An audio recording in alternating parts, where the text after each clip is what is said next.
जय गीता भागवत।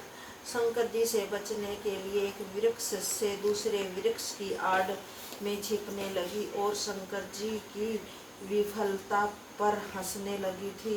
शंकर जी का मन उनके वंश में न रहा और वे काम के वशीभूत हो गए। उन्होंने लपक कर उस सुंदरी के जूड़े को पकड़ लिया तथा उसे अपनी दोनों भावों से भरकर आलिंगित किया। वह सुंदरी अपने को शंकर से छुटाने की चेष्टा करने लगी। उस छीना झपटी में उसके केश बिखर गए और वह स्त्रीहीन हो गई। भगवान शंकर का वीर्य संकलित हो गया और वह अमेघ वीर्य जहाँ जहाँ पड़ा वहीं वहीं पर सोने चांदी की खानें बन गई। आगे आगे मोहिनी रूपधारी भगवान की माया तथा पीछे पीछे शंकर जी दौड़ते थे। अनेकों मुनियों के आश्रम, वन, पर्वत, सरोवर तथा उपवनों में इसी प्रकार दौड़ते दौड़ते उसके पीछे पीछे गए। शंकर जी का वीर्य संकलित हो गया। तब उन्होंने भगवान की माया में अपने को वशीभूत जान कर अपने स्वरूप का ध्यान किया और उन्हें उस दुखद प्रसंग का त्याग दिया। और वे कहने लगे, भगवान की माया अपार है, उसे जान लेना मेरी शक्ति के बाहर है। इस प्रकार सावधान होकर शंकर जी अपनी पहली स्थिति में हो गए।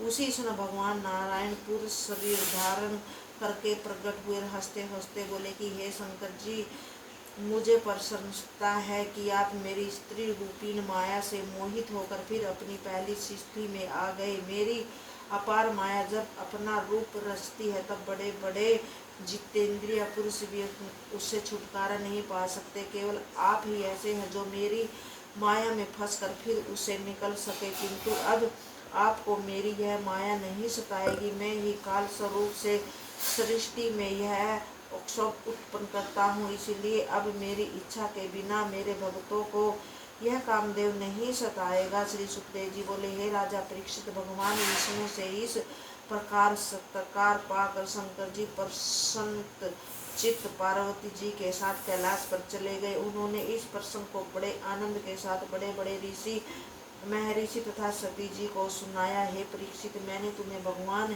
की यह ऐश्वर्यमयी लीला सुनाई है। समुद्र मंथन आदि का वर्णन किया है। जो भगवान के इन गुणों का वर्णन करता है उसके समस्त क्लेश दूर हो जाते हैं। मैं भगवान के चरणों में नमस्कार करता हूँ। श्री सुखदेव जी बोले, हे परीक्षित, एक मनवंतर 71 युग का होता है और एक इंद्र एक मनवंतर पर्यंत राज्य करता है। हर मनवंतर में एक परमेश्वर एक अवतार धारण करते हैं और अधर्मियों को मारकर धर्म की रक्षा करते हैं। चिरंजीव ऋषि की आयु एक मनवंतर की होती है, अतः 6 मनवंतर की कथा हमने तुमको वर्णन की। अब 7वां मनु विवस्वान का पुत्र श्राद्ध ही 7वें मनु विवस्वत हैं, जो वर्तमान काल के मनु हैं। इस समय विवस्वत मनवंतर चल रहा है। विवस्व मनु